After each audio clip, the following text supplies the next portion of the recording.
Como é o nome do cara que puxa, famoso escritor? Qual? Vidas Secas.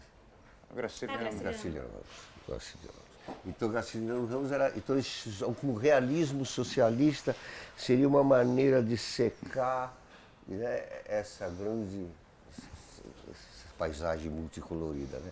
O tempo todo foi esforço dos cronistas de gozarem isso, e um tom meio superficial de piadinha, e era meio estranho, porque tinha saído da Segunda Guerra Mundial, então a profundidade era uma grande tristeza, né? Campos de concentração, até as pessoas terem, então daí as considerações humanistas. Mas eles inverteram, então Estados Unidos e Stalin tinham medo que isso fosse produzir um novo Estado novo, sei lá o que, um integralismo, que o integralismo pegou também na amálgama. Né? Os olhos tem que ter a amálgama, é a verdade. E agora tem todas as condições, não só disso emergir, como sendo a grande mensagem. O povo, o continente, o Brasil, né? E que durante toda a sua história fez isso com um know-how e técnica que eles nem suspeitam de nada. Silêncios, aqui diz, ali não diz. E isso foi indo, né? O Brasil era mais afastado do resto do mundo antes, agora que está mais... E era afastado. Até pela própria geografia. Geografia e língua, né? Exatamente. E a língua portuguesa, a estranheza, a nossa língua, contribui também para isso muito. Ficou muito tempo também durante a ditadura que não se podia viajar. Impedia tinha que pagar uma taxa de... isso, para viajar para fora, para também, impedir... E a imensidão é desabitada, né? Também você tem o continente, isso aqui. Exato. Impressionante. Tem lugares que não tem gente ainda. Coisa que na Índia, na China, um cutuca o outro, tá aqui na Europa, cheio de gente, né? Você não encontra um descampado que não tem gente, é artificial, eles tiraram. As pessoas nacionais. Aqui não, aqui ainda tem terras do sem fim infinitas. Né? Pelo cálculo, acho que dá para 2 bilhões de habitantes aqui, tranquilamente. Na China, que é 1 bilhão? 1 bilhão e 400 milhões. A Índia é 1 bilhão e 300 milhões já. Nós alcançamos 7 bilhões ao todo, né? E nunca, de 50 agora, a gente até agora, de território, dobrou. Eu acho que é maior que a China, um pouquinho menor. Não sei, não me lembro bem, mas é quase...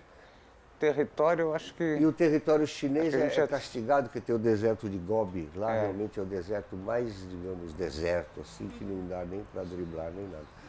Mas de 50 para agora, a população mundial dobrou. O Brasil hoje tem quanto? De 197 tem milhões. perto de 200 milhões. 197 milhões alguma coisa. É que os grandes centros são muito habitados. São. Exatamente. Agora, ao mesmo tempo, são mais 3 senadores, mais de cada um, né? Quer dizer, na verdade, mais 6. É imenso. O Brasil precisa ter um Estado imenso também. É muita coisa. O próprio Mato Grosso já se dividiu. Mato Grosso do Sul, Mato Grosso, né? E dividiu, acho que junto, não sei, ali com Maranhão, o estado de Tocantins também. Que mas não existe. Os estados, o próprio estado do Amazonas, capital Manaus lá. É enorme, é o maior. Eu queria dividir em 3 também. Então, mas não sei se ali tem gente para... Porque tem muita floresta ainda em nós. Né?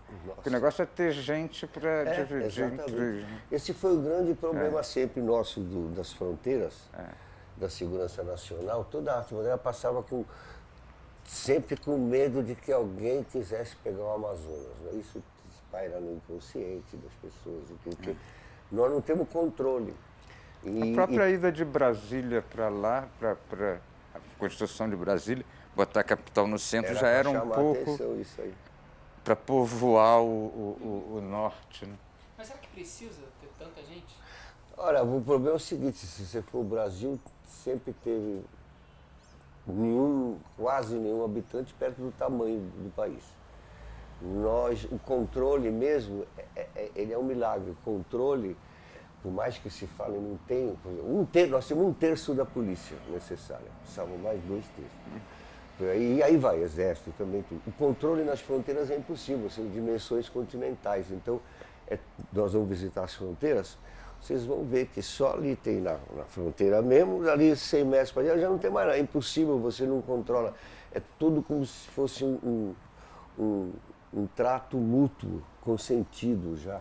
E mesmo com tudo que passa de errado pelas fronteiras, nós não temos guarnição. E é impossível, quer ver? Ó, hoje em dia, com toda a tecnologia, Estados Unidos e o México, tem fronteira, não tem? Tem mútuo, passa tudo aquilo, com todo o controle e monitoramento. Imagina as extensões que vão do Rio Grande do Sul ao Acre e todas as coisas. É impossível, não tem controle de fronteiras. Isso tudo vem. A tecnologia vai ajudar com aqueles aviões automáticos e tudo. Mas gente mesmo, efetivo, não tem. Então temos 1/3 da polícia necessária. 1/3 da polícia PM e civil necessária. Imagina, 1/3. Ainda tem que tudo a ver. Então, na verdade, a maior parte das coisas são por consentimentos locais. E a lei meio que finge, daí era o ditado, é para inglês ver. Há sempre uma ideia de que a coisa é e não é ao mesmo tempo. Que a verdade também que dá uma grande liberdade. Isso aqui nenhum outro, o alemão, não tem dúvida que a Alemanha ali, aquela rua, tudo certinho, ele está sendo vigiado por todo mundo. Esses paizinhos são bairrinhos pequenos perto dos... Então, e a índole do povo também, o próprio povo vai controlar quem é aquele cara aí, não é alemão, é não sei o quê, então cuidado, tá? Ele já tem... Aqui não, aqui o cara quer saber que é o vizinho, pô, que legal, vamos ficar amigos, o cara tem curiosidade. É outro mundo, né? Também na... Vocês imaginem, é outra paisagem, a própria China. A China é multidões acotoveladas. E isso tem narrativa do médico amigo nosso, né? Que foi há uns 25 anos atrás que ele foi para Beijing, Estudou, 30 anos. Ficou... Estudou a acupuntura, ele é médico. Mas o importante é que ele dizia assim, que na multidão das pessoas na rua, então ele estava conversando com um amigo, aí as pessoas vão ouvir a conversa naturalmente, tudo é livre.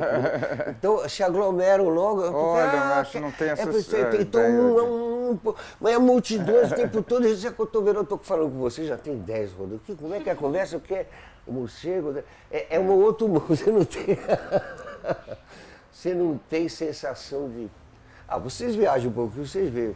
Em todo lugar, Itália, é acotovelado de turista e de público que vive lá, eles já são comerciantes do turismo e brigam entre si qual é o restaurante que vai ver. E multidões, tudo engavetado e tem 5 minutos para ver o Partenon, entra e sai. É tudo assim, é uma outra sensação. Aqui não, aqui as pessoas gostam de ficar junto no carnaval, né, no trio elétrico, que é uma sensação que não é toda hora, né? Então tem o grupo, então, tipo, lá não, as pessoas são obrigadas a se espremer uma com as outras. Isso tem muita importância na cabeça, nos pensamentos e tudo. Imagina, nós temos paisagens que é a cobiça do mundo. Eles estão de olho. Então esse problema da fronteira sempre foi assim. Mas eu acho que a fronteira mesmo, eu já isso em várias conversas, foi o que vai ter, é ter poetas nas fronteiras, pessoas que são artistas e pessoas da cultura brasileira. Aí está o Brasil, né? Claro que a guarnição militar tem que estar lá, mas antes tem que ter esse modo de ser brasileiro que vai absorvendo todo mundo, né? Naturalmente.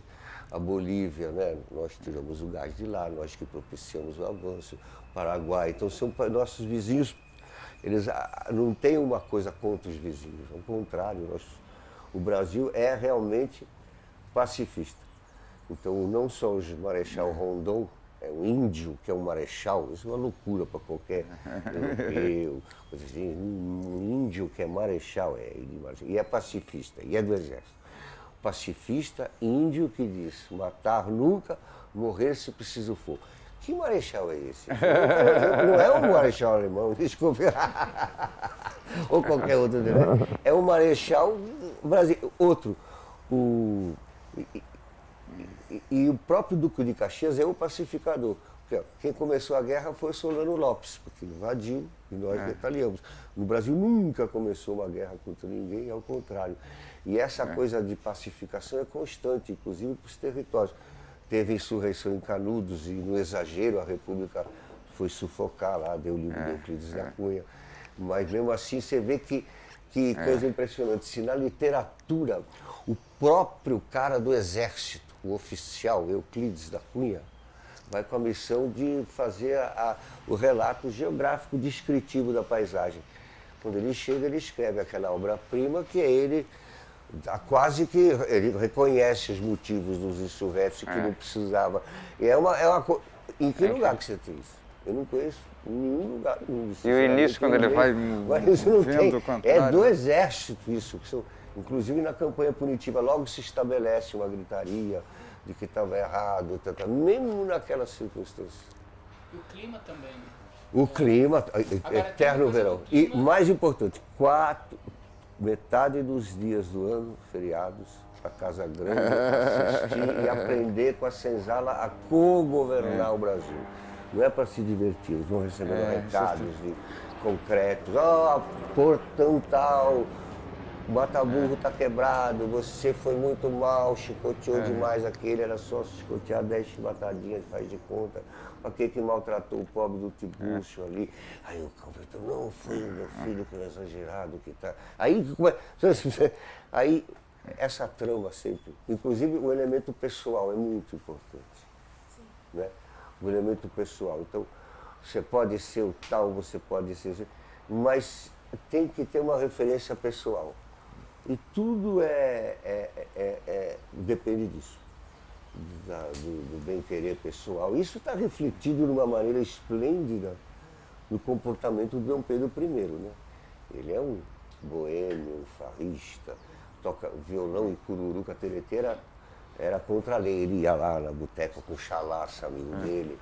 Isso é interessante, o conceito de cidadania está começando agora. O conceito da cidadania nossa é a amálgama. Então tem que ser esse comportamento receptivo, dadivoso, instantâneo, claro, não contrariando o interesse de cada um, ao contrário, encontrando um modo de positivo e concretamente você fazer isso. São sempre alianças, tratos, em todo lugar você tem. Olha, em todos os sintomas você tem os procedimentos misteriosos para qualquer estrangeiro linear, ele acha. Foi lá, comprou aquilo, veio para cá, não chegou na hora. Ele não sabe as milhões de encruzilhadas e enigmas no meio do caminho, tudo. Então, o próprio NEM foi preso, não é? Ele já estava lá há muito tempo. Foi agora a hora, porque vai se aproximar o campeonato, a Olimpíada, não sei o quê. Mesmo assim, a manobra dele foi uma loucura. Ele foi dentro de um carro do consulado do Congo, né, coberto de notas. Aí por isso fica difícil, porque eles estavam sendo monitorados também por centrais. Então mesmo aquela fala de comprar, de tentar subornar, não dá, que eles estão ouvindo, é tudo instantâneo. Aí para no meio lá, ia para a Federal, aí descobre, aí ele vem. E já, se você notar os textos hoje, dizem que o NEM foi o último grande a cair, que ele reconhece, que ele quer sair dessa vida. Então são tudo, o perdão e o erro são muito comutados aqui, né? Você tem toda hora uma tolerância muito grande. Muitos criminosos, isso em toda a história do Brasil, eles, claro, a minoria era executada, o resto era mandado para lugar bem distante, porque tinha que ter gente em todo lugar. Então começa com, muitos eram condenados, né, que vinham da Europa, mesmo condenados de todo tipo de crimes, geralmente crime ideológico, mas também tinha o crime comum também. Aí já na virava uma outra vida. Caravela, na própria expedição do Cabral, já vieram alguns degradados já para serem deixados aqui. Exatamente. Agora, a atualidade nossa desse programa, de tudo que a gente está fazendo, e toda a cultura brasileira, é porque ela é o contrário mesmo do nazismo que eternamente vai ressuscitar. E o exemplo é o assassino da Noruega, aquele que matou aquelas crianças. A Noruega, a polícia nem tinha arma, né? É absurdo. Ele matou 48 lá, criancinhas lá do Partido Trabalhista. Mas o mais importante é que ele colocou como sendo a meta dele, o que ele tem mais ódio, aquilo pelo qual ele quer acabar, massacrar, é o Brasil. O Brasil é o exemplo daquilo que ele mais odeia, detesta, matou aquela gente, porque o Brasil, para ele, é multicultural. Coitado, já é além de multicultural, é amálgama, mas tudo bem, para ele essa amálgama é multicultural, na cabecinha dele, tudo quadradinho é assim. Mas o motivo dele fazer tudo isso e aquilo. E a importância nossa contra o nazismo contemporâneo mundial que vem aí. Então, e ao mesmo tempo eles desencavaram os ossos do Rudolf Hess, que é o maior amigo do Hitler, porque já estava havendo peregrina, e incineraram, para não ter peregrinação constante, que estava aumentando a peregrinação lá no lugar. Isso ao mesmo tempo que o norueguês praticou esses crimes. Mas o interessante é ele colocar o Brasil mesmo como o oposto de tudo aquilo que ele pensa e quer. E que a humanidade está indo nessa direção. Então isso é a maior prova da importância nossa de tudo contrário. Isso é incrível, né? E hoje em dia a inteligência é emocional. E o resto é mais emoção ainda, no descoberto dos neurônios. Então o Brasil está na frente de tudo. Que vem dos índios, né? Vem dos. Isso aí. Exatamente. É o que Nietzsche queria. O cara pegou uma cobra. A cobra, com aquele entusiasmo. É um entusiasmo inacreditável aqui. Aqui se mata o dinheiro, por droga e por futebol. Imagina, é a torcida que vai. Então, seu entusiasmo, a Grécia Antiga devia ser assim. Então, na verdade, é aqui. Né? Onde é que você tem um entusiasmo? Eu vim com o Praça Paraibano aqui, que é um filósofo, né? Um paraibano dizia que a mulher dele criticava ele, mas ele sempre conversa com a mulher, mas ele tem um cachorrinho, ela não acredita que o cachorro pensa. Ele sabe que o cachorrinho pensa, e o cachorro de manhãzinha acorda ele com a patinha. Eu falei, isso, ele sabe de tudo já.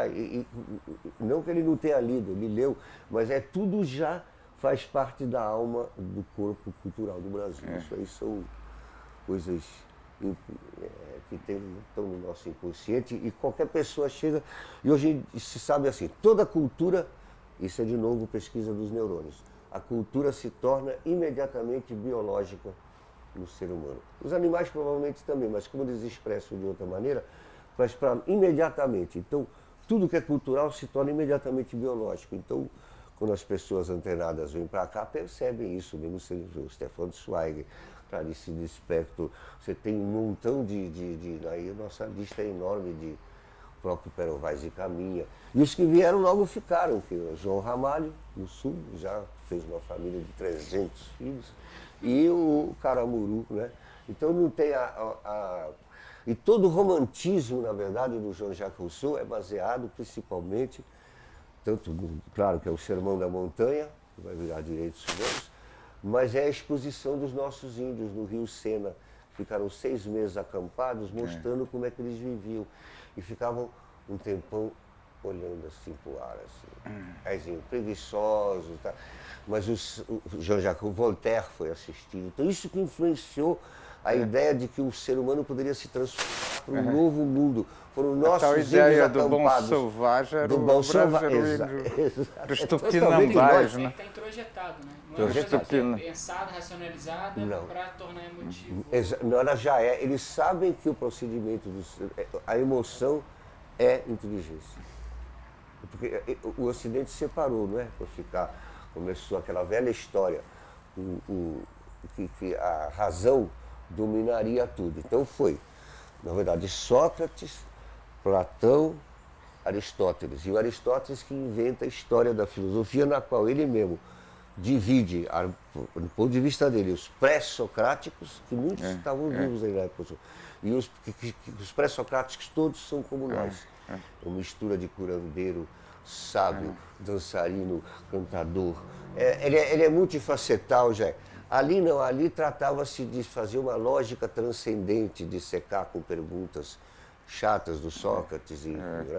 E isso começou a prevalecer. Na verdade, não era cronológico, porque tem muitos pré-socráticos que convieram da época do... Mas é uma divisão mental, e essa atitude racionalista, dialética nesse sentido, triunfou em todo o Ocidente. Os Socrates mesmo era o Platão, né? Agora a própria... mas agora a própria filosofia se dobra a isso. Na verdade, a filosofia bebe nas fontes da ciência hoje. Ela só fala com os neurocientistas para saber o que acontece, né? Não, imagina, o choque é total. Você está quase no final da pré-história, já no seu alvor, da aurora do mundo, em que tudo foi descoberto pela primeira vez. É o olhar da primeira vez. Os nossos índios têm olhado a primeira vez o tempo todo. Né? Isso que às vezes dá. E outra coisa, outro mundo, quando nós tivemos, até é interessante, são contatos pessoais, está com o Capiberibe, governador ainda, uns 25 anos atrás, nós tivemos essa comissão dos caciques lá, que foram, nessa época o Nelson fumava cigarro e nicotina muito. Aí, estava fumando, aí um veio, pediu, ele deu. Aí, de repente, formou-se uma fila, assim, de 40, todos na fila esperando o seu cigarro. Aí ele foi dando, mas não tinha mais. Aí, tá bom, não acharam muito ruim. Foram depois eles que levantaram, não, tá? Foi eles, claro, é o fumo, exato, tudo é deles. Você abre, tu vem. Mas gostavam muito do Hollywood lá que você tinha. Mas a outra coisa, outra coisa impressionante que designa muito das conversas é quando disseram para mim que tinha um cacique tal furioso comigo, exigia a minha presença e que ele estava muito furioso por não me impressionar, que o intérprete ia maneirar. Mas por que ele está furioso? Não sei, ele está muito furioso e chamou você. Aí, bom, é que ele descobriu que eu era músico, né? Eu era o chefe dos músicos lá, né? Então ele queria falar comigo cobrando dinheiro, porque o Sting e o Milton Nascimento fizeram uma música de parceria com esse cacique. E depois dava direito autoral, tudo, depois passou, não vendeu o disco, minguou e tudo. Mas ele não queria saber, eu era músico, ele era igual meu, e para ele, no porquê que parou. Era incompreensível eu explicar, quanto mais eu explicava, mais eu me enrolava, mais culpado eu me sentia. Ele ficava, e o final da história do Darcy Ribeiro, né, que convidou os 4 caciques que nunca tinham saído da Amazônia. E depois de 15 dias conheceram pela primeira vez o avião, televisão, geladeira, tudo. E ele perguntou no final, antes de levá-los de volta, o que os tinha impressionado mais. Aí eles gargalhando, apontavam para a praia, que ele morava em frente com a praia, perguntando o tempo todo assim, eles perguntavam. O que a gente mais estranha é um monte de gente ao meio-dia sentado na areia quente, olhando o mar. Aquilo eles não compreendiam. Televisão, avião, o que eles estavam fazendo? Era isso que os enlouquecia. Isso que sentados na areia quente. Não é fantástico essa coisa?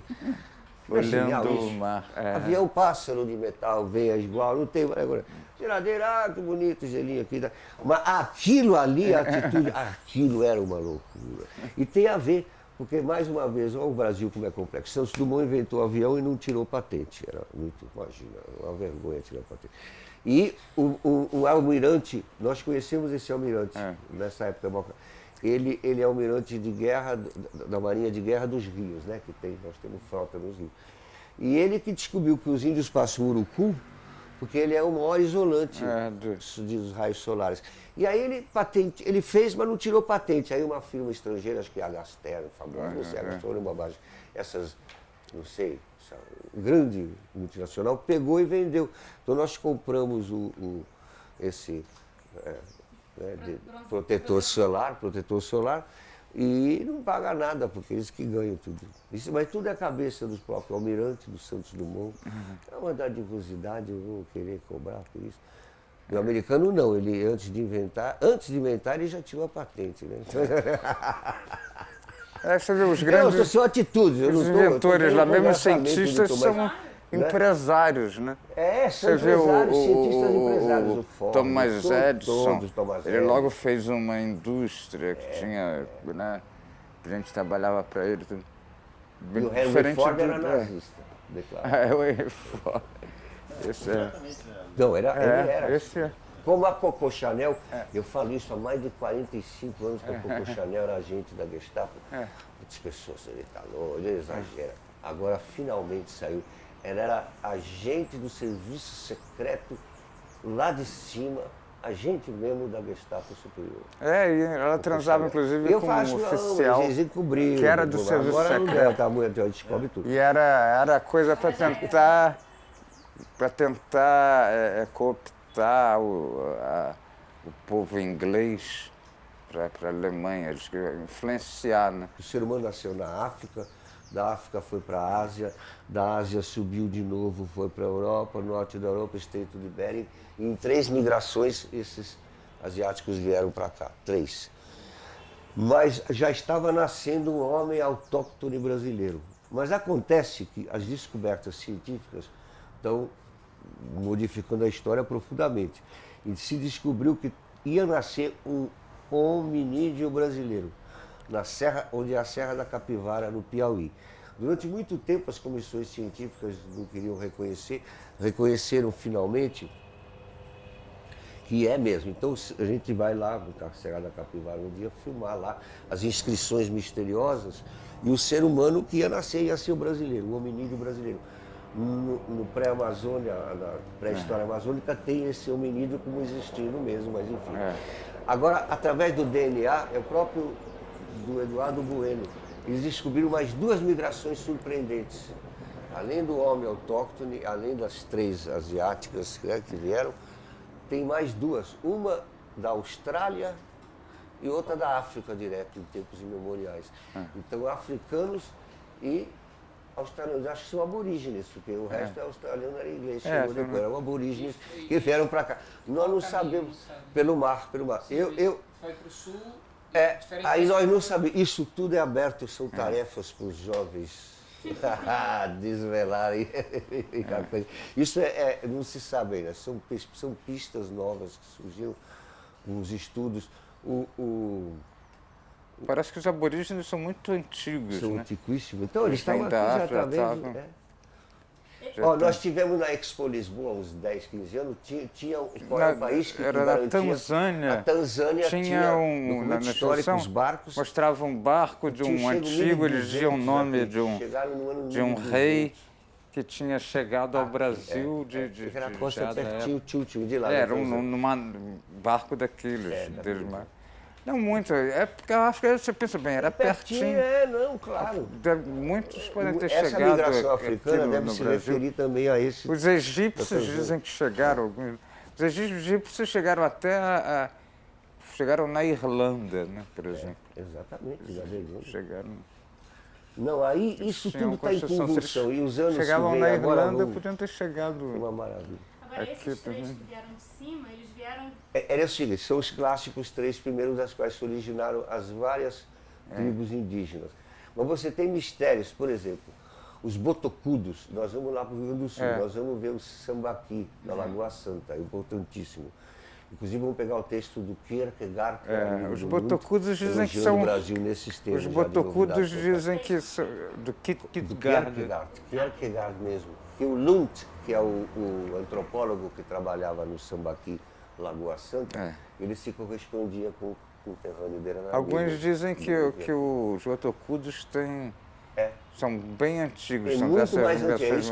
Exato, 40 mil que anos os tupis-guaranis chegaram no Brasil depois, mas vieram mais recentes que chegaram. Naquela, justamente a subida. Nós vamos, a entrada deles pelo Rio Grande do Sul. Os tupinambás, né? Aí expulsaram os das costas. Mas pegaram quase toda a costa brasileira, até quase Pará. Toda ela. Mas isso para mostrar a complexidade do nosso assunto. E ainda tem o que a gente não sabe na história dessas 3 migrações, africana, australiana, que deve ser de aborígene, claro, né?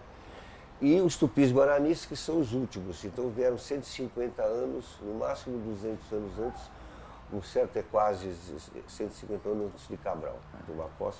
Eles tinham chego um século e meio, eles vinham atrás da misteriosa palmeira azul. E eles vêm do Uruguai?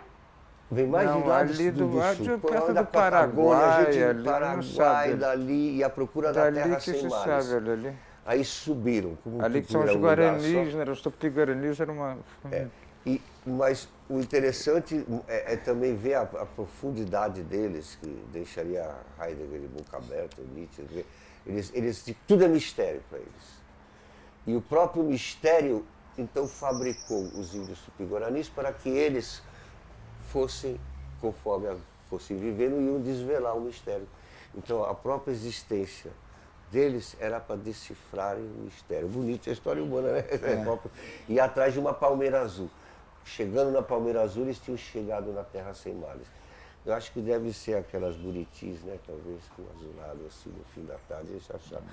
Então, essa parte é uma coisa toda que a gente não sabe. Por exemplo, a medida das coisas, como é que... Bom, nós tivemos 5 extinções na Terra, por asteroides. Então, toda a vida conhecida, 5. Acabou toda a vida e sobrou 0,011% milionésimo. Daí começou tudo de novo e novas espécies vieram.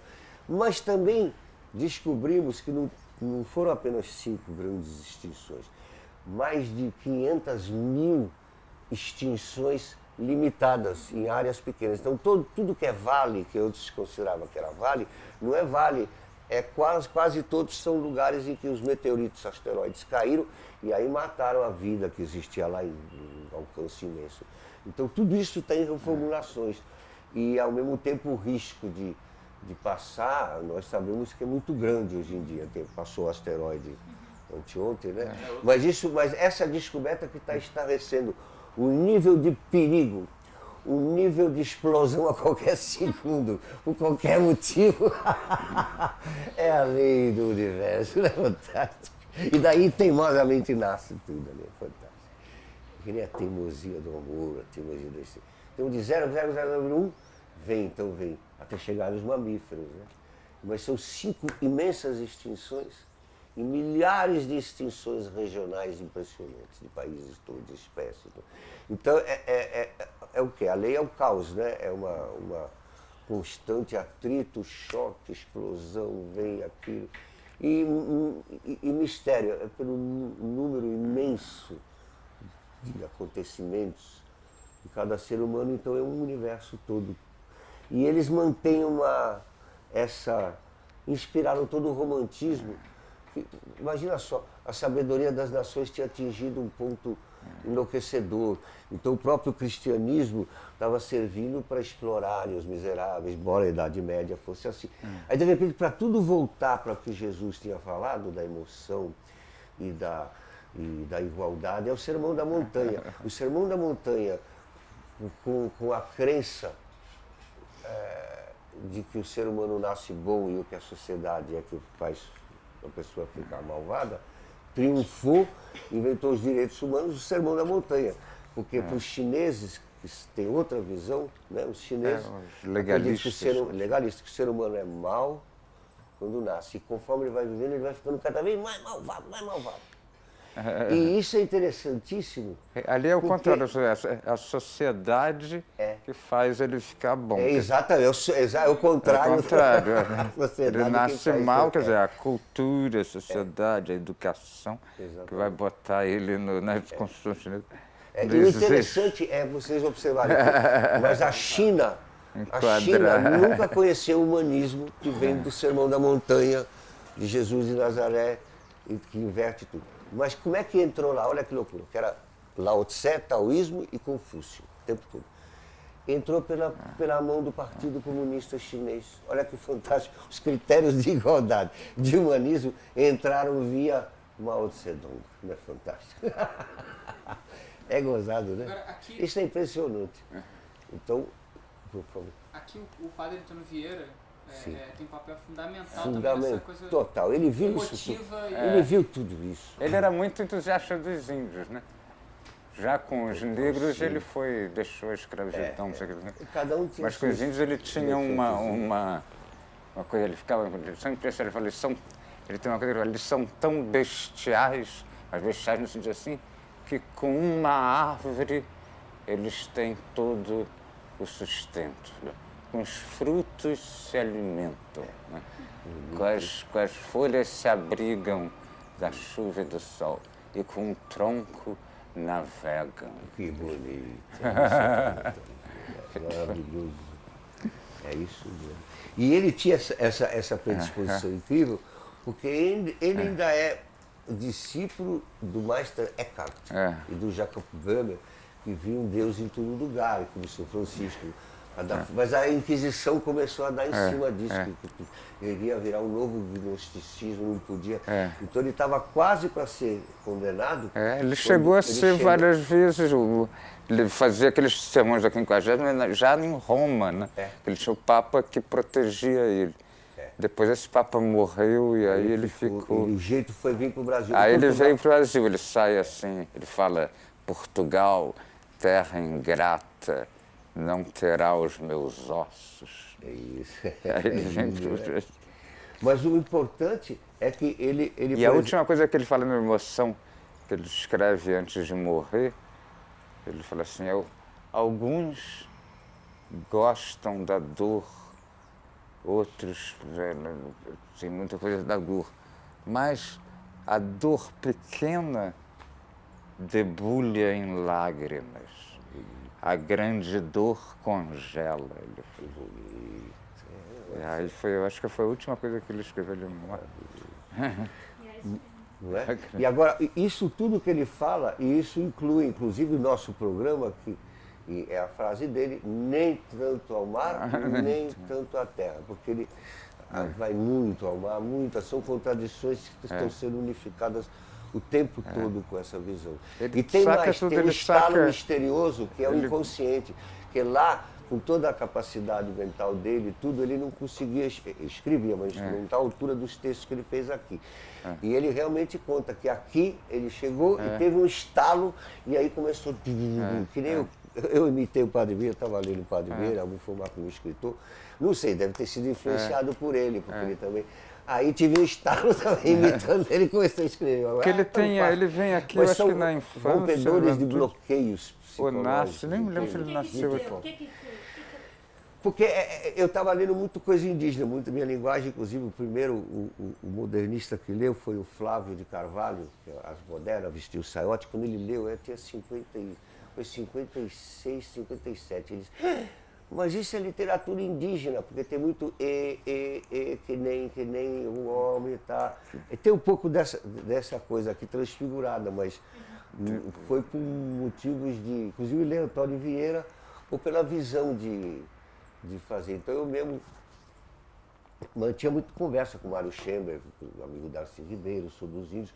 Para nós, os índios sempre representaram, como para toda a arte moderna, Macunaíma, Carlos Gomes do Guarani, mesmo nas leituras mais... Inclusive, Stefan Zweig fica abismado ao ver a importância. Naquele século XIX, era totalmente racista. Quem é que enaltecia a figura do grande índio? Só o Brasil. Inclusive, ele notifica isso. Mas, ao mesmo tempo, tem um movimento simultâneo de ocultar isso e o outro lado. Seja de Alencar, né? O romantismo escolhe o índio como... Aliás, seu nome, Jacobina, é por isso? É natural. É quando vem a família... É por causa de... Várias famílias trocaram os nomes portugueses. Com sobrenome. Olha só, isso depois da independência, né? Então, por exemplo, tinha um nome português lá, Ferreira de Araújo. Eles trocaram para Jacobina, vários tem Tapajós. Muitos, né? Foi um nativismo, várias o próprio Cerne, era um nacionalismo. Isso sempre esteve. Em nenhum outro lugar da América do Sul você vai encontrar isso, porque a Argentina exterminou os índios todos, o Uruguai ainda tem um pouco de lembranças, e nos outros, Bolívia, Peru, Colômbia, eles foram apartheidizados, né? Como agora, é recente. O Morales, o Evo Morales é recente. O próprio Hugo Chávez é recentíssimo, né? Então eles eram apartheidizados. Aqui é o único lugar em que a mistura se fez em termos de amálgama radical. Não tem... Aqui é tudo... Se fez, quer dizer, teve muito extermínio e tal, mas houve uma mas eu só queria... simbiose com a população, quer dizer... mas me ajuda uma coisa, desculpe que eu estava pegando o fio da meada, que era esse. Padre Antônio Vieira, ele vem como perseguido, humilhado, fugido da morte certa. Os templários, Portugal os acolhe e assim eles vêm na condição de fugidos, apavorados, aterrorizados, pedindo, pelo amor de Deus, para deixarem nos viver em Portugal, que os acolhe. Todo mundo chega nessa condição de humilhação, de perda, e de repente fica feliz como o cara e aqui também meninas. Aqui também não chegou a ter... Aqui também não chegou a... Isso se repete o Stefan Zweig. Não tem, vai. Aqui não chegou a ter um tribunal da Inquisição, né? Como teve em vários da América Hispânica, teve tribunais da Inquisição. Aqui não chegou a ter, teve algumas épocas, morreu um pernambucano, acho que teve umas coisas que não chegava a ser um oficial, era uma... eram altos lá de ver coisa. Era tudo combinado. Mas então não teve a rigidez que teve, por exemplo, a América Hispânica, que chegou a ter no México, aqui, nós temos vem o Tribunal da Inquisição mesmo. Por que será que aqui não? Porque a Espanha era poderoso império. Portugal eram 4 pessoas, ou 3 pessoas, que receberam metade do mundo de presente. Aí receberam isso aqui de presente. Ainda abriram, dobraram o tamanho no pedaço com os bandeirantes. Era um ocultar-se e fingir para todo mundo que não era assim, ao mesmo tempo era uma complexidade de personalidades o tempo todo. Portugal fazia mapas falsos para despistar a Espanha, imagina. Cristóvão Colombo, repito, é o 3º livro, vocês podem verificar, que diz que Cristóvão Colombo era um agente da coroa portuguesa para despistar a Espanha, que já estava farejando alguma coisa. Tanto é que ele foi preso. Né? Foi preso. E ele encontra, quando ele está indo, tá chegando o Vasco da Gama, né, que fez a viagem, durou 5 anos, ele foi em 3 meses. Então parecia que lá só a gente vai em 3 meses. Vai em 3 meses e o Vasco. Mas os portugueses continuaram investindo naquela do Vasco da Gama. Porque eles sabiam que ali não era a Índia. Escuta, Portugal consegue... Terra, quer dizer, os portugueses já sabiam que ali tinha terras, né? Então não interessava. E depois a luta foi ocultar-se com a Inglaterra. O Colombo não interessou para ele, né? Porque ficou meio para a história como se fosse uma marcação de touca dos portugueses. Primeiro que o Colombo vai primeiro em Portugal. Ele vai primeiro tentar o financiamento português. Aí o português não dá, ou alguma coisa, e ele vai para a Espanha. Quer dizer, mesmo assim, mesmo que ele não fosse um agente, na verdade, para Portugal não interessava.